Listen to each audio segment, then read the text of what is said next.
refuge, one of the reasons it was established was because of the large number of endemic species. In other words, species of plants and animals that are found only here within the Ash Meadows area, nowhere else on the planet. In fact, 26 endemic and endangered species of plants and animals are found here.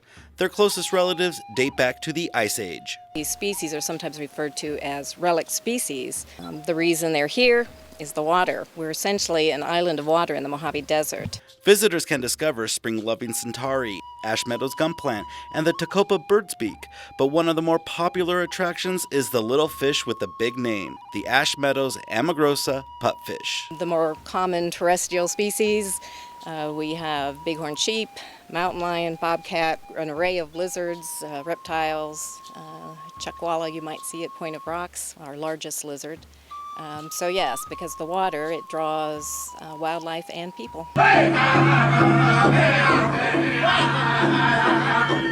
Well, our traditional stories tell us that we've been here since the very beginning of time. And a lot of times people will look and think, gee, there's not much out here. Well, this is our pharmacy, our store, our school. It has everything that we need. Working with U.S. Fish and Wildlife, Paiute and Shoshone influence is evident all throughout the refuge. The impressive foot-deep bedrock mortars can be seen from the hiking trails. Oftentimes attributed to food preparation, but also for medicine. So you listen to the land, you listen to the water, you listen to the wind. They all have messages. For the Paiutes, it was the land, the water, and the animals that told them stories. These stories soon defined themselves as a culture. But at the turn of the 19th century, new settlers came into town with all new stories. So I've asked Sin City Opera to come to the Amargosa Opera House to tell us some of these stories.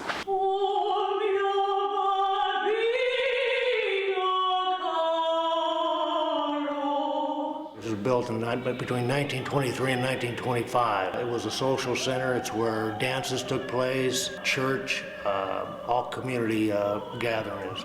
Corkhill Hall, as it was called, was deserted when the Lilac Sea Mine stopped producing. It would be several decades before a tiny dancer from New York saw and rebuilt its performance potential. Marta found it in 1967, and it had been completely abandoned. And ever since then, till last February, she has been performing here. Audience or not, curtains go up at 8:15.